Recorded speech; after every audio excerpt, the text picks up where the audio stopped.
Pubblicità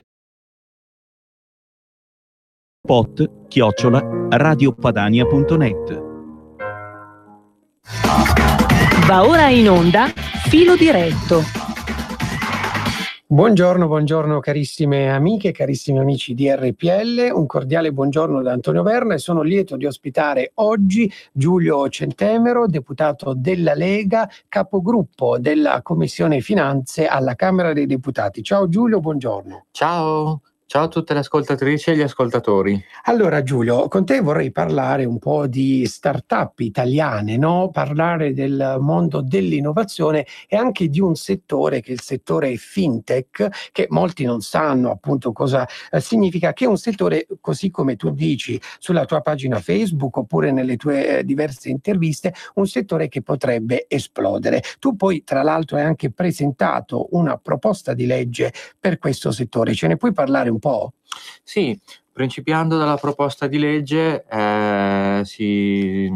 che tendenzialmente vuole istituire un sandbox normativo per quanto riguarda il fintech, cioè una sorta di ambiente di sperimentazione giuridica, perché la tecnologia è nuova, il settore è nuovo, bisogna capire come si evolverà. Adesso c'è un po' di confusione in Italia, nel senso che non si capisce se la sorveglianza aspetti a Consob, a Banca d'Italia. Ecco che il sandbox nient'altro sarebbe che la creazione di un comitato interministeriale e anche la concessione di qualche vantaggio relativamente al settore. Tante idee fintech, si parla di startup, ma si parla anche di divisioni di società che già esistono, sono nate in Italia da soci italiani. Per crescere sono dovute andare all'estero, non tanto per recuperare capitale, quanto proprio perché la norma non è chiara. La norma non è chiara e quindi alcune, Satispay per esempio, sono cresciute a Londra. Quindi vogliamo creare una cornice normativa che sia accogliente, anche perché l'anno scorso a livello globale sono stati investiti 40 miliardi di dollari sul fintech. In Italia ci sono già tanti brevetti, poi torniamo su questo. Sì. A Milano c'è il Fintech District, ci sono 2 associazioni rappresentative a livello nazionale che sono Italia Fintech e Assofintech, quindi bisogna lanciarsi su settori nuovi. Questo è uno di quelli e a mio avviso, come è successo nel Regno Unito, come è successo in Germania con Revolut ed N26, in Italia dobbiamo creare un campione nazionale che potrebbe essere anche creato all'interno di Monte Paschi Siena, oppure Banca Carige, quindi quelle banche che sono state salvate dallo Stato, di fatto. La prima sostanzialmente è una banca pubblica e magari si potrebbe partire da lì. Inoltre, una cosa che ci sfugge, che sfugge anche ai blasonati studi, per esempio dell'OCSE o di altri istituti di ricerca, è che noi siamo il paese dei tanti campanili, cioè non esistono solo Milano, Roma, Napoli, Torino, le grosse città. E gli ascoltatori di questa radio ben lo sanno, si può crescere tanto anche nella cosiddetta periferia. La periferia che è la montagna, che è la campagna, che sono i centri minori, che in questo momento si stanno spopolando, eppure rappresentano un grande asset. Già diverse aziende che usano la tecnologia si sono rilocate in queste zone perché costa di meno l'affitto, si vive meglio, la qualità della vita è migliore, ci sono più spazi, insomma per tante ragioni. Ecco che per esempio il fintech, spieghiamolo agli ascoltatori, sostanzialmente è la tecnologia applicata alla finanza per quanto riguarda i sistemi di pagamento o altri servizi bancari, può fare in modo che quelli che ora sono cittadini di fatto di serie B, perché gli chiudono l'ufficio postale, visto che non è sostenibile economicamente, non ci sono i servizi, possano diventare cittadini di serie A, comunque avere tutti i servizi a loro disposizione tramite la tecnologia, la banda larga o comunque la connessione a internet. estremizzando, posso anche fare un altro esempio che non riguarda l'Italia, ma riguarda i paesi in via di sviluppo. Sì. Per esempio in Pakistan c'è stato questo progetto stimolato dal governo e da diverse charity, quindi da diverse organizzazioni benevole, per cui si è puntato all'inclusione finanziaria. L'inclusione finanziaria significa, per esempio, per la prima volta ad alcune donne pakistane aprire un conto corrente, usufruire del microcredito per comprarsi una macchina da cucire, cominciare a lavorare a cucire, che ne so, le camicie e i vestiti, poi venderle. È significato per molti di loro, ad esempio, fare per la prima volta la carta d'identità, quindi emanciparsi a livello sociale e non essere più schiave del papà o del marito padrone, perché si sa, la cultura da quelle parti è molto più maschilista che non in Italia, dove già Certo. comunque non scherziamo. E quindi quello che poi ci siamo sempre detti anche come Lega è la responsabilizzazione, il fatto di lavorare per noi stessi crea anche emancipazione e ci permette di guardare al futuro. Se pensiamo a tante ricette che sono state soldi a pioggia, organizzazioni non governative che lavorano sempre sugli stessi temi, con gli stessi metodi da tanti anni, eppure c'è ancora la carestia, c'è ancora la povertà, c'è ancora la non inclusione sociale, ma forse cambiare le ricette non fa male di tanto in tanto. Senti Giulio, poi c'è proprio uno studio dell'Osservatorio Fintech Italia 2019 che dice la cattiva notizia appunto che l'Italia è in ritardo nel finanziamento del fintech rispetto al resto d'Europa. Insomma, c'erano alcune start-up che adesso hanno chiuso. Ci puoi fare un esempio di queste start-up fintech? Sì, basta andare sul sito di Italia Fintech, non so se ci vogliamo andare, Sì. e ne troviamo parecchie. Penso che sia l'associazione più rappresentativa. Sì.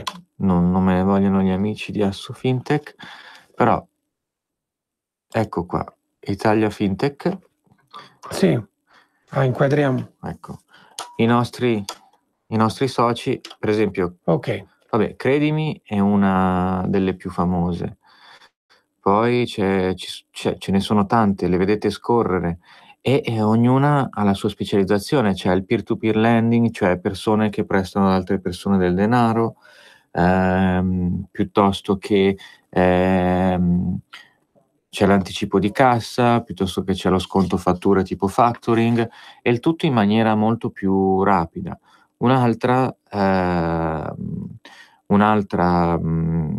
fintech molto grande e che presto andrà a quotazione a Milano sull'MTA è Nexi. Nexi, per esempio, fa tutti i POS che poi le banche distribuiscono. Quindi se andiamo al bar e paghiamo con la carta di credito o col bancomat, molto probabilmente è di Nexi, e sarà la quotazione in borsa più grande e più capitalizzata sulla borsa di Milano degli ultimi 10 anni, quindi ha una rilevanza assolutamente a livello internazionale. Allora Giulio, abbiamo una telefonata, pronto? Buongiorno. Sì, buongiorno, sono Piero di Saronno. Sì. Mi raccomando, Giulio Centemero, bisogna battersi fino allo streno per aiutare sti artigiani e le partite IVA, perché altrimenti io vedo qua a Saronno a fine anno non so io quante attività chiuderanno.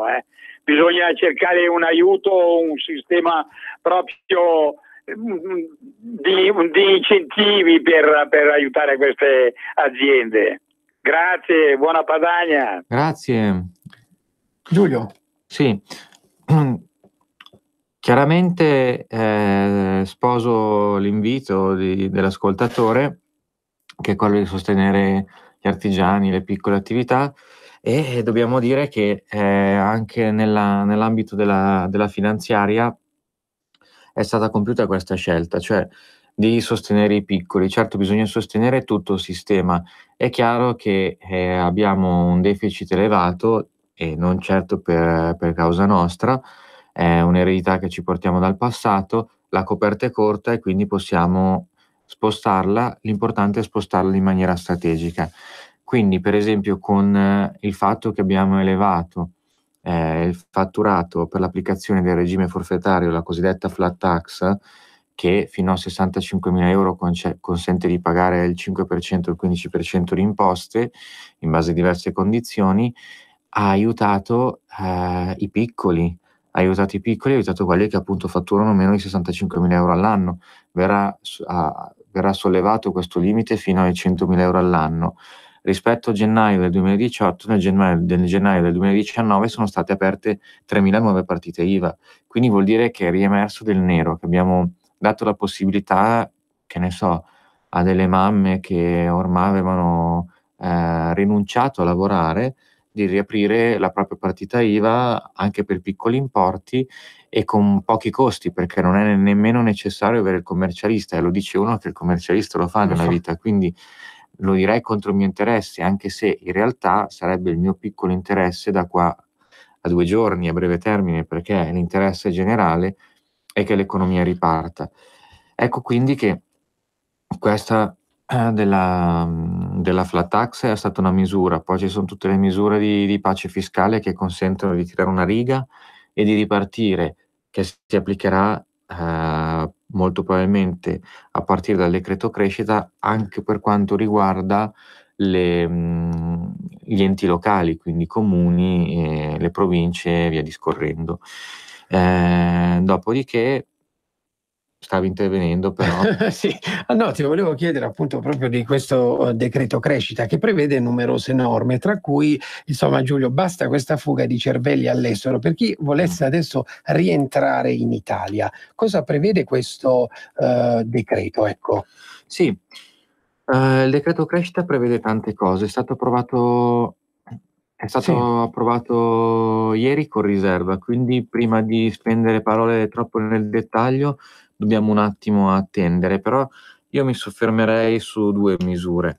Quindi partendo dal fatto che siamo in un periodo di discontinuità economica, le ricette del passato non funzionano più. Secondo me in questo paese ci siamo dimenticati di quello che siamo, nel senso che, faccio l'esempio mio personale, ma potrebbe essere anche il tuo, immagino. Sì. Il mio bisnonno era un imprenditore, Sì. mio nonno era un imprenditore, mio papà era un imprenditore e poi è andato a lavorare in una multinazionale. Anch'io ho lavorato in multinazionali, dopo mi sono messo in proprio perché la mia professione si svolge prevalentemente in proprio. Però ecco, l'oro dell'Italia è sempre stato l'olio di gomito e non il petrolio, la creatività, la proprietà intellettuale, il know-how, e questo ce lo siamo un po' dimenticati, tanto che gli artigiani sono diminuiti, la manifattura è calata e via, via, via. Non c'è stata l'iniziativa dei singoli c'è stata, ma non così significativa, perché abbiamo sposato degli altri modelli. Quindi in finanziaria sono state inserite diverse norme, e non solo in finanziaria, verranno inserite anche nel crescita, che indirizzano investimenti proprio sulle PMI. Mhm. Ok, non entro nel merito ora. Nel crescita, ad esempio, consci del fatto che tu puoi indirizzare tanto investimento, ma che hai bisogno delle competenze, e che queste competenze devono essere stimolate a tornare in Italia, si amplia il regime del rientro dei cervelli, per cui intanto non si rivolge più semplicemente ai redditi di lavoro dipendente assimilati o lavoro autonomo, ma anche al reddito d'impresa. Quindi chi viene qui non semplicemente a lavorare, chi torna qui, un italiano che torna qui, non semplicemente a lavorare, ma apre un'azienda, assume altre persone, vede tassata solamente il 30% della base imponibile. Quindi non il 100%, ma il 30% per 2 periodi di imposta. Se hai vissuto all'estero 2 anni. Mhm. Quindi se hai vissuto all'estero almeno 2 anni, torni in Italia e hai una tassazione molto ridotta. Se la tua attività lavorativa, la tua azienda è prestata nel territorio dello Stato. Inoltre, viene prolungata per altri 5 anni, quindi arrivi a 7 anni se hai figli minorenni a carico oppure se acquisti un immobile residenziale. Quindi si stimolano le persone che sono andate all'estero in cerca di fortuna a tornare a casa posto anche il fatto che ormai il mondo è interconnesso, quindi con le tecnologie puoi veramente lavorare dovunque, in contatto con chiunque. Essere a Milano, essere in provincia di Novara, di Bari, o essere a Londra, per molte professioni è la stessa cosa. C'è un'ulteriore diminuzione della base imponibile che scende al 10% se si va nelle regioni del sud Italia. Avevamo provato a inserire anche le aree montane, non ce l'abbiamo fatta rispetto a causa della norma comunitaria sugli aiuti di Stato, però insomma pian piano ci stiamo lavorando. Un'altra misura che abbiamo inserito e di cui vado particolarmente orgoglioso, tornando al fatto che se guardiamo per esempio l'economia svizzera, un'economia che funziona ma di uno Stato piccolo, non c'è solamente la finanza che ne ha creato la ricchezza, ma ci sono le centinaia, se non le migliaia, di brevetti, soprattutto in campo farmaceutico. Quindi la base del valore nelle economie che non si fondano sulle risorse naturali come la nostra è la proprietà intellettuale, cioè più brevetti hai, più li puoi vendere, affittare in cambio di royalties all'estero, e non conta se il tuo costo del lavoro è più alto o più basso, perché comunque i brevetti possono essere sfruttati ovunque e tu comunque puoi portarti delle royalties in casa e quindi in Italia. Il Patent Box è un regime fiscale agevolato per chi detiene dei brevetti, dei marchi, delle licenze. Prima andava fatto un interpello obbligatorio all'Agenzia delle Entrate, questi interpelli si erano un po' bloccati anche per carenza di personale. Ora verrà previsto un regime documentale, cioè tu ti prepari i tuoi documenti, nel caso ti capita un controllo ti fanno pagare tutto quello che non avresti dovuto dedurti, nel caso sei in regola vai avanti, comunque parti da subito ad avere un regime fiscale agevolato. E queste sono due misure che proprio si inseriscono sul solco di creare nuovi posti di lavoro, creare nuove imprese e creare ricchezza per il territorio sull'economia reale e non semplicemente sull'economia finanziaria.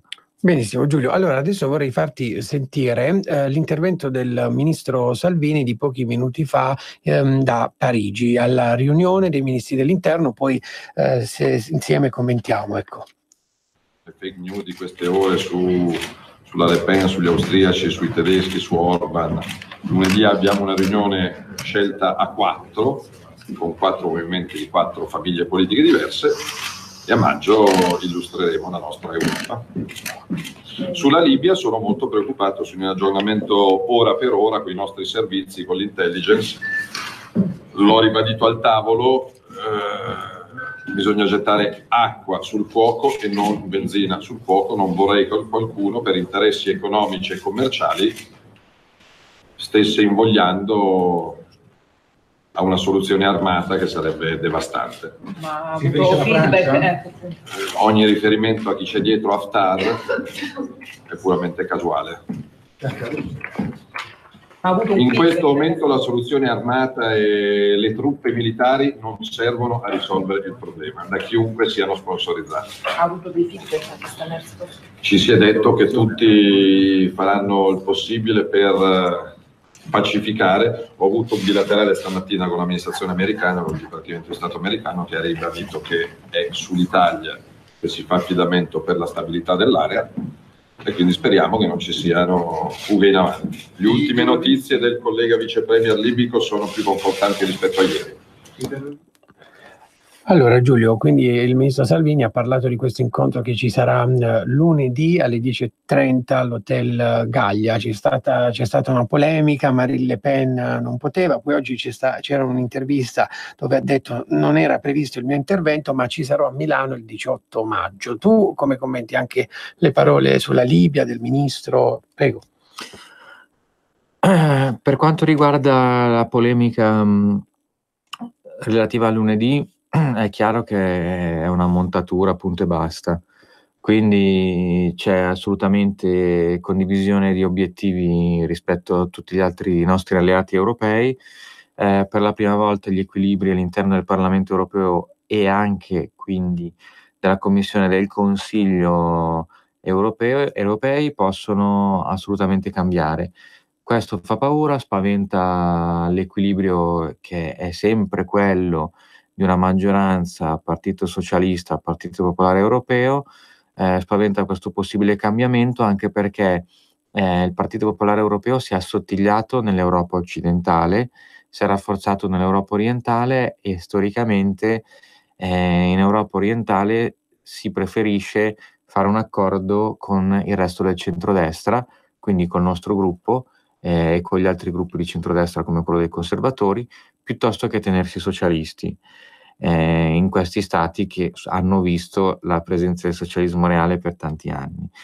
Per quanto riguarda la Libia, siedo nelle 2 assemblee parlamentari del Mediterraneo Sì. e rappresento l'Italia, faccio parte della delegazione italiana. È chiaro che dal principio è stata una guerra legata agli idrocarburi, dietro cui siedono diversi attori. Matteo non ha voluto citare chi sta dietro Haftar, non lo citerò certo io. È chiaro che però sono state delle mosse che hanno danneggiato l'Italia e soprattutto negli accordi internazionali ci hanno spodestato, se così si può dire, della nostra area di influenza. No? Nel corso degli anni, soprattutto i governi di centrodestra erano riusciti a trovare una stabilità con chi, ricordiamolo, negli anni 70 aveva cacciato gli italiani dalla Libia, insomma non ci aveva trattato bene. Abbiamo compiuto questi sforzi stabilizzando l'area e poi qualcuno ha rotto l'uovo nel paniere, ma creando anche molto malcontento in tutti gli stati dell'Africa settentrionale, che ora ci vedono veramente come un punto di riferimento, perché non abbiamo scomodi legami coloniali con loro e soprattutto non stiamo creando, come si può dire,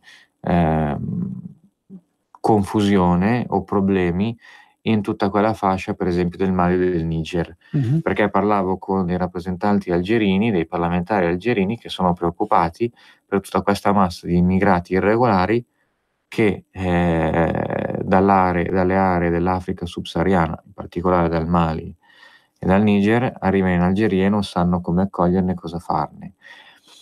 La borsa del Marocco sta collaborando con la nostra borsa per svilupparsi. Andando un po' più in là, per esempio la Banca Centrale del Libano ha diversi programmi di collaborazione con la Banca d'Italia.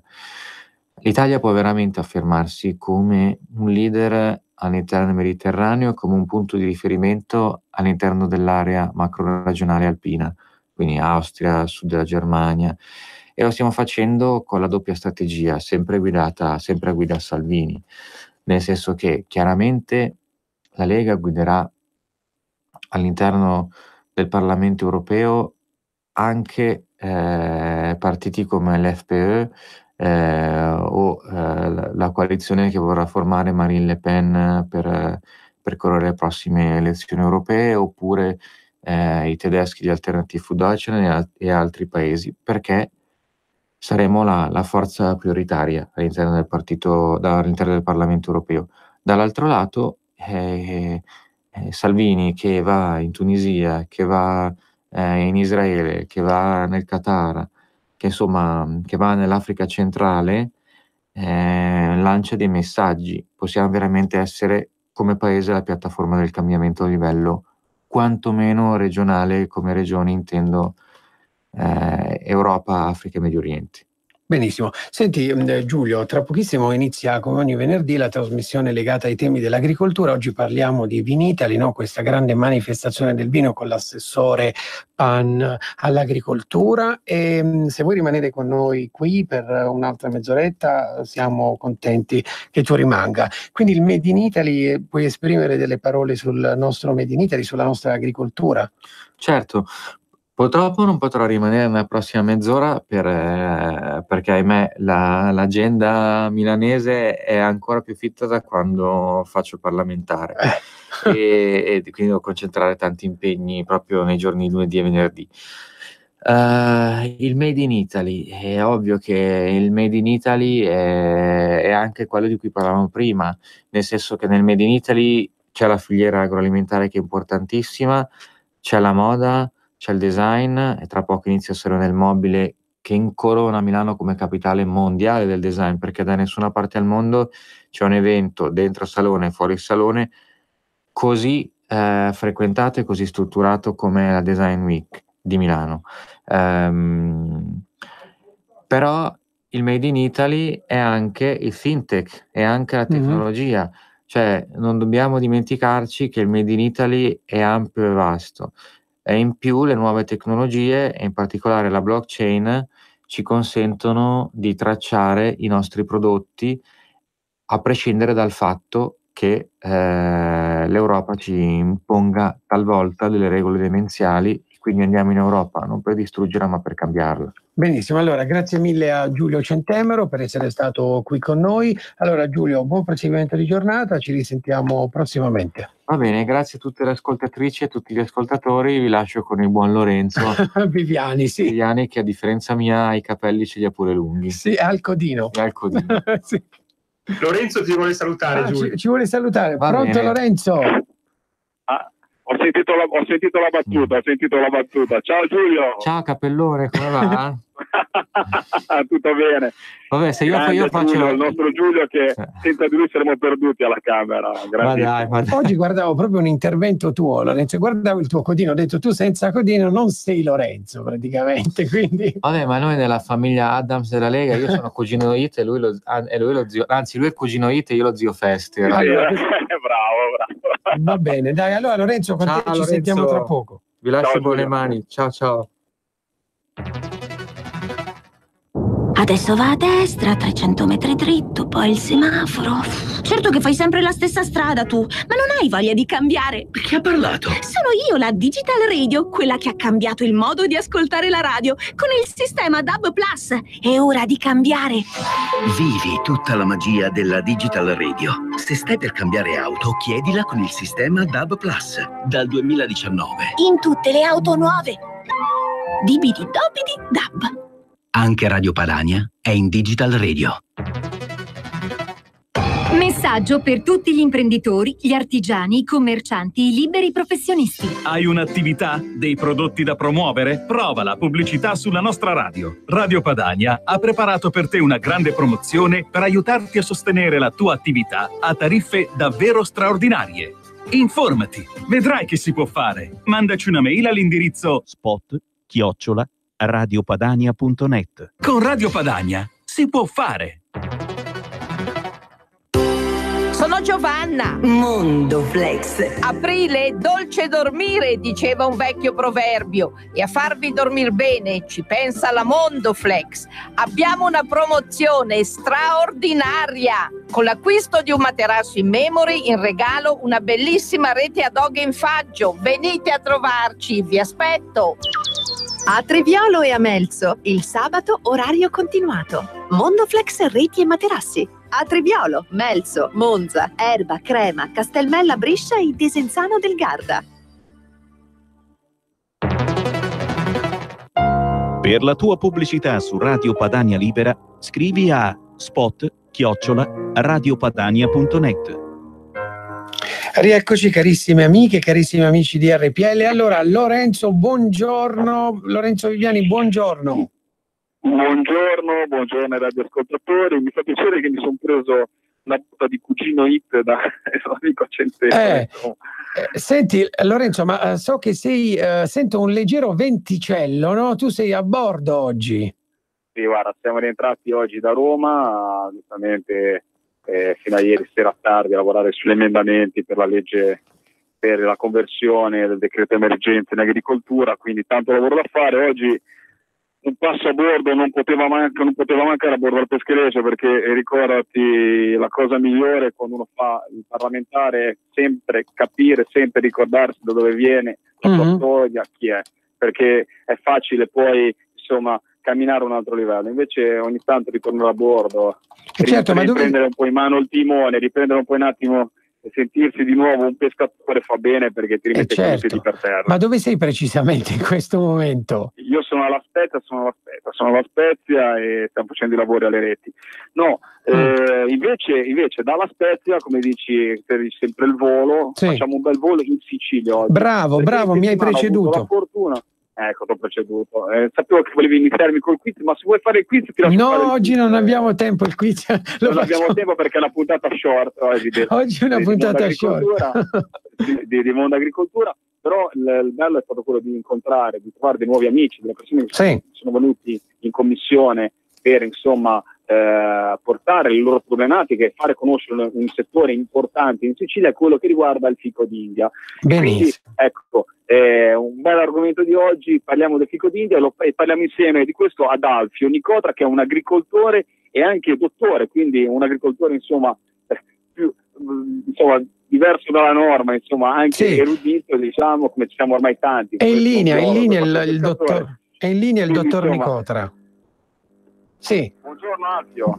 Buongiorno onorevole. Buongiorno. Saluto l'onorevole Viviani e i radioascoltatori di Radio Padania, che ringrazio per questo collegamento. Allora, da dove ci chiama? Ecco. Ci sentiamo da Catania città. Catania città, ecco. Allora parliamo un po' del fico d'India, no? Ci dica un po' delle curiosità su questo frutto, quando è il periodo e tante altre peculiarità, ecco. Sì, allora è un frutto di straordinaria qualità organolettica e anche salutifera, perché è il frutto di una cactacea, quindi parliamo di una pianta grassa, una succulenta, che quindi apporta una serie di benefici alla salute che sono sia di natura come antiossidanti, sia come natura vitaminica, sali minerali, ed ha una lunga stagione di maturazione, perché abbiamo un frutto cosiddetto di primo fiore o estivo agostano e un frutto di seconda produzione dopo la scozzolatura, che è una tecnica introdotta dagli agricoltori siciliani già nel XVII secolo, che consiste nell'abbattimento della prima produzione per indurre una produzione ritardata autunnale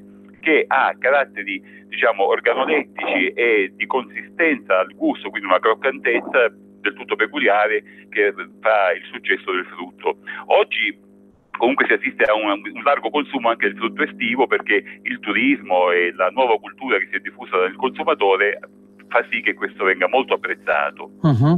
Lorenzo, tu hai da aggiungere qualcosa? Assolutamente, no, volevamo chiedergli, ecco, a parte ringrazio Alfio per essere con in trasmissione oggi, e la cosa interessante era capire, perché comunque è un frutto che diciamo è stato importato, non è originario della Sicilia, è un frutto che noi italiani non siamo così abituati a mangiare e sta arrivando adesso sulle nostre tavole, però è un frutto, diciamo, da enormi proprietà e soprattutto è buono, è sano e soprattutto, ecco, quanto si vende, ecco, il lato commerciale, quanto è importante. Allora, diciamo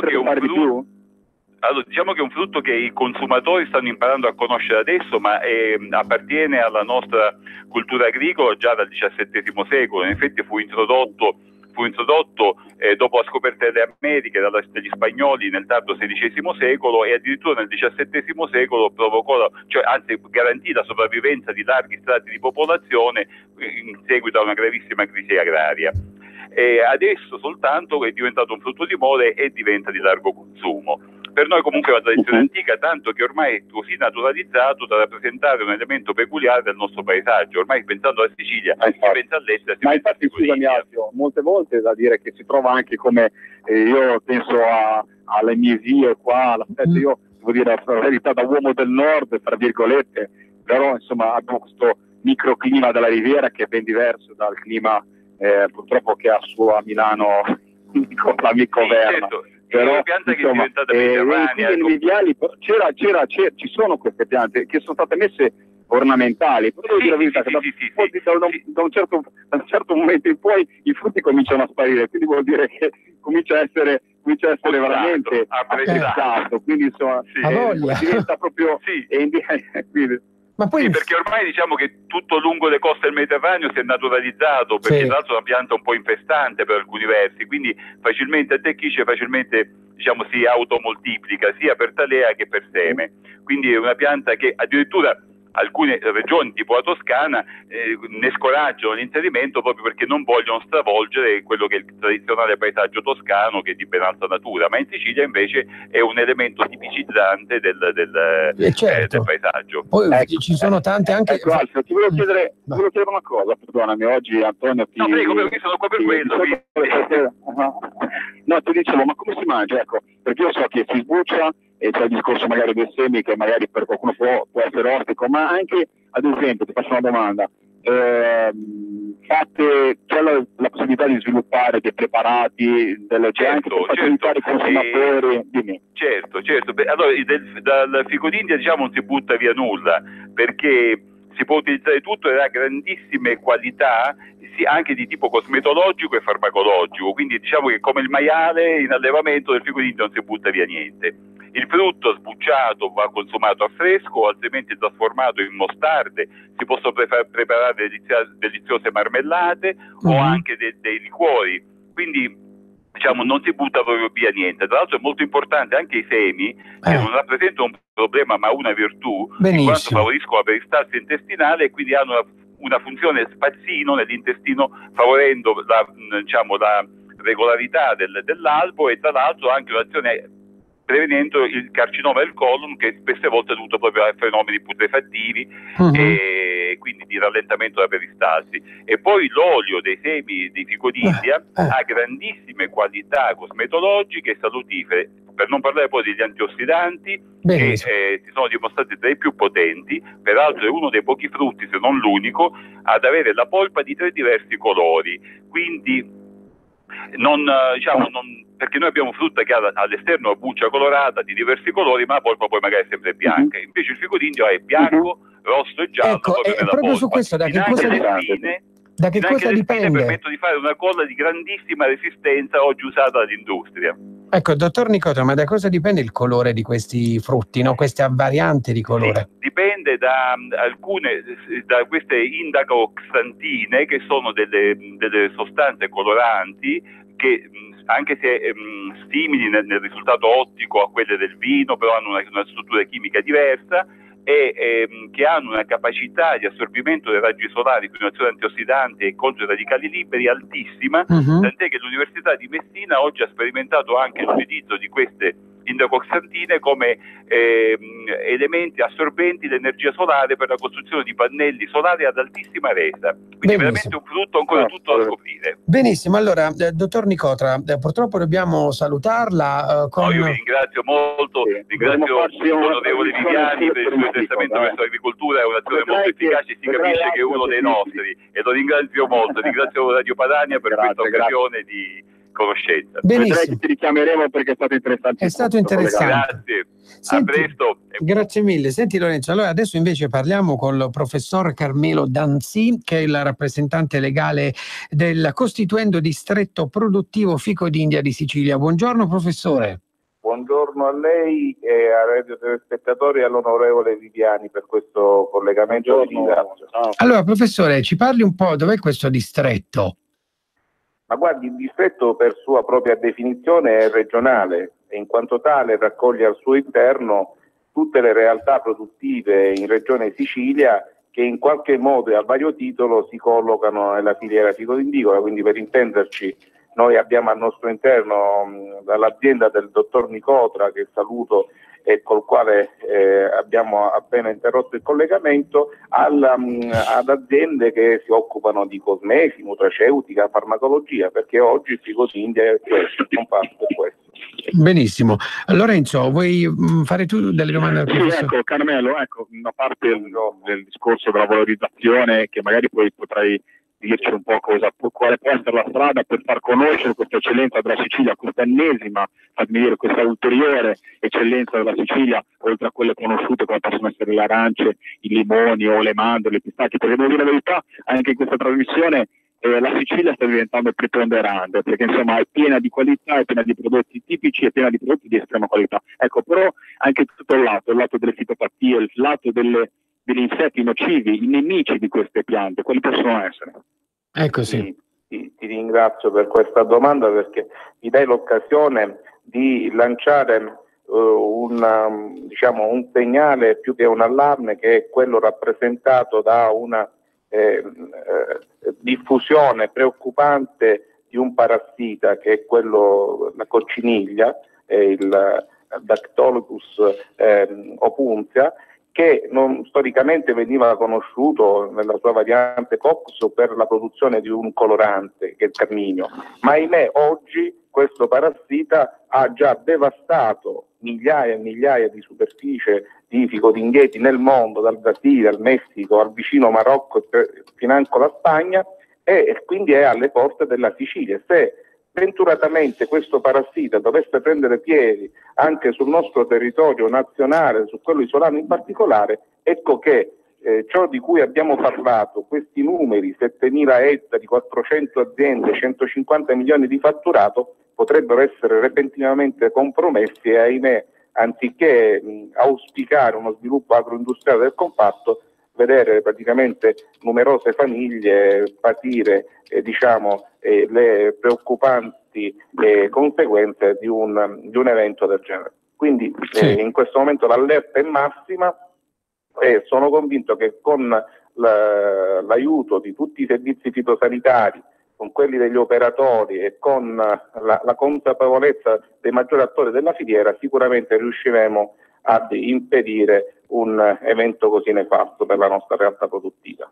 Benissimo. Professore, volevo farle poi un'altra domanda. Non so se questa è una diceria, una leggenda. Allora, il fico d'India dovrebbe essere mangiato come frutta da solo, perché accostarlo ad esempio all'uva provoca, non so, degli effetti diversi, no? Collaterali o no?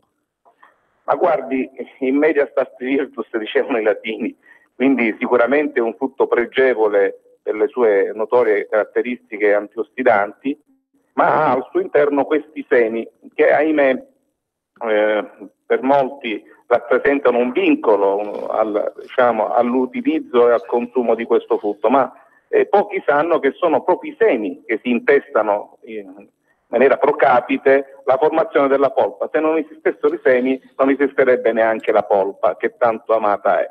E allora i semi, ovviamente, che sono presenti in una percentuale importante per ogni frutto, possono rappresentare e indurre qualche problema a livello digestivo. Quindi diciamo che l'ottimo è consumarne, ma consumarne con moderazione, 2 o 3 frutti in particolare al mattino, e sicuramente avranno effetti benefici, così come il dottor Nicola ha poc'anzi descritto. Benissimo, allora professore, la salutiamo. Ringrazio. Grazie Carmelo. Per aggiungere solo una piccola cosa a quello che ha detto Carmelo, grazie mille a parte della presenza, spero di venirti a trovare in Sicilia anche per venire a vedere la realtà le realtà agricole del fico d'India, che mi manca, devo essere sincero. Sulle fitopatie, sugli insetti nocivi c'è tanto da fare, bisogna stare attenti. Abbiamo avuto dei disastri in Italia dati dalla cimice asiatica, dal tarlo o da altre situazioni come può essere fitopatie come la xylella. Bisogna veramente dare molto spazio e cercare di intensificare sicuramente i controlli all'entrata delle merci nel nostro paese. Grazie mille Carmelo. Grazie a te Lorenzo per il tuo affetto, ti aspettiamo in Sicilia. Grazie mille, grazie mille. Allora Lorenzo, adesso il quiz te lo faccio adesso perché ho un minuto di tempo. Allora dal 7, quindi da domenica al 10 aprile 2019 c'è una delle manifestazioni più grandi in Italia che riguarda un determinato settore. Allora tu indovini che cos'è? Vabbè, essendo in Commissione Agricoltura, insomma, essendo l'evento dell'anno, essendo insomma l'orgoglio di tanti colleghi veneti che sono in commissione con me, che sono alla Camera con me, non posso sbagliare. Tu stai parlando di Vinitaly. Di Vinitaly, e al telefono con noi abbiamo in collegamento l'assessore all'agricoltura, caccia e pesca della Regione Veneto, il dottor Giuseppe Pan. Buongiorno assessore. Buongiorno a lei e a tutti i radioascoltatori, buongiorno. Allora, chi meglio di lei ci può spiegare come si sta organizzando, insomma, questa manifestazione? Ci può spiegare un po' quali sono le novità di quest'anno?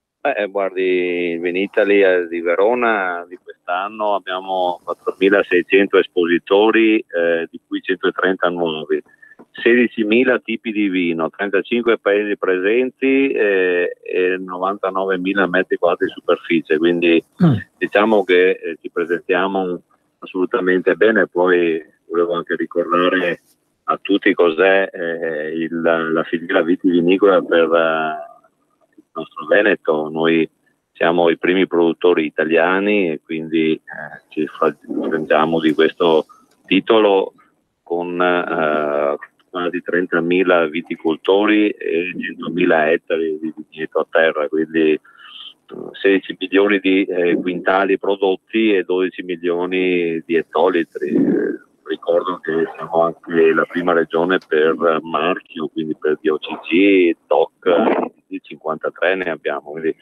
abbiamo grandi numeri, però diciamo che come presenza quest'anno la novità è quella appunto anche soprattutto del settore biologico nel vino.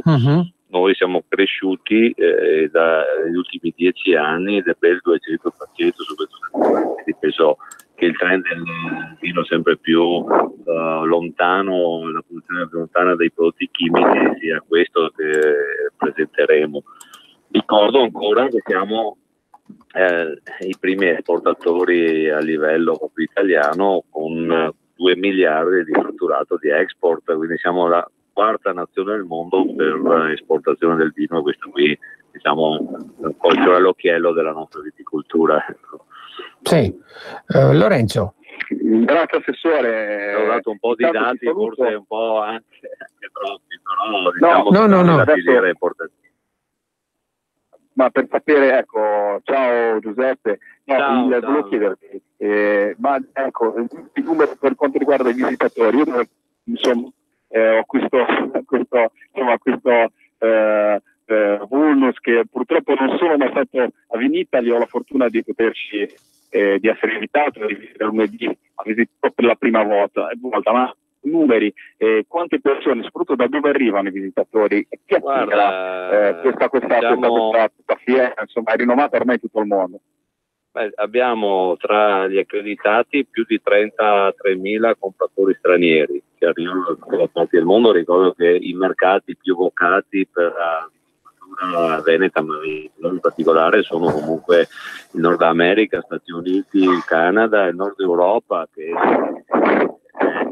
grosso, diciamo, del nostro mercato, quindi Germania, la stessa Francia, l'Inghilterra pur nella Brexit, perché qualche preoccupazione ce la dà, però stiamo mantenendo, diciamo, i numeri, e soprattutto adesso si sta aprendo il mercato del Far East, quindi grandissima partecipazione dei giapponesi, indonesiani, ma cinesi, quindi tutto quel mercato che è ancora in fase esplorativa, ma che comunque sta dando grande soddisfazione. Noi siamo presenti anche a Shanghai, una delle nostre proprio aziende, più di 1.400 aziende che sono presenti in questi mercati.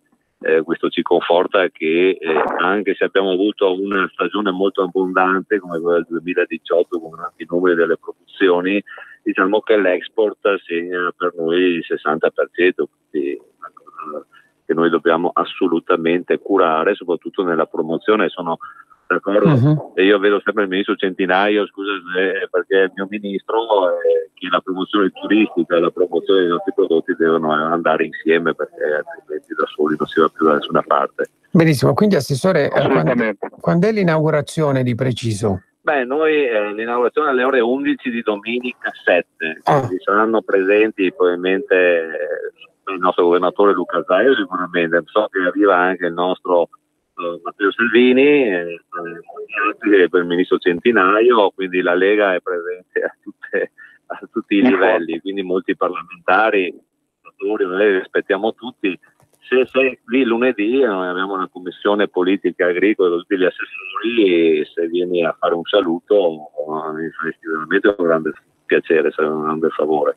Assolutamente, non mancherò, ci sarò lunedì. No, ricollegandomi alle tue parole, Giuseppe, è fondamentale. Come hai detto bene, il nostro ministro ha avuto le aree in turismo, l'agricoltura, e la cosa che unisce più di tutti, proprio il turismo, l'agricoltura, il Veneto, le nostre regioni, l'Italia in generale, è proprio il vino che deve essere il nostro cavallo di battaglia per far conoscere tutte le altre e le grandi eccellenze che sono del nostro agroalimentare, del nostro territorio.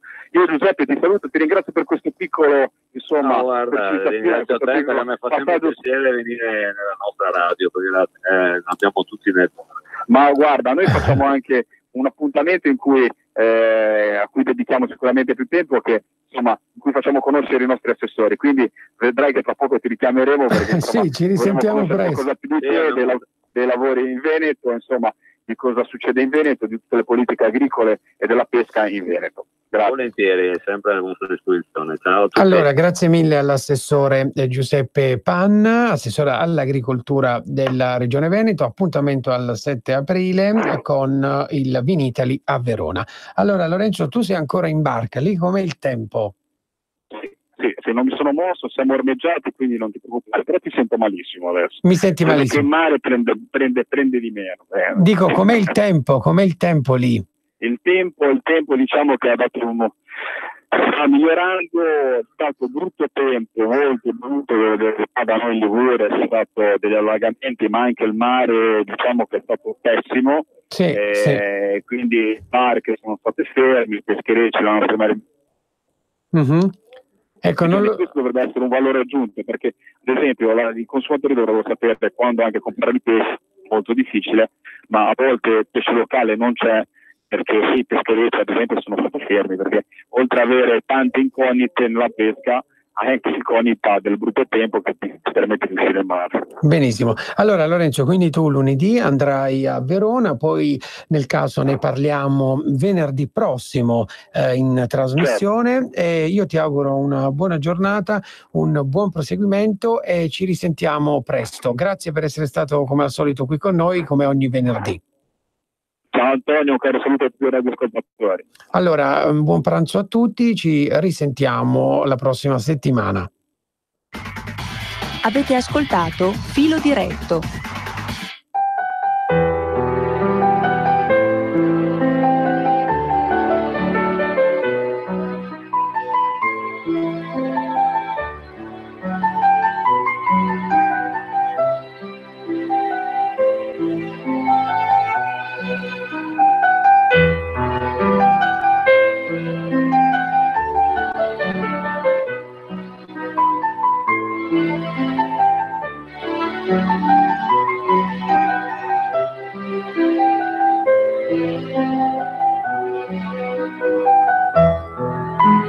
Thank you.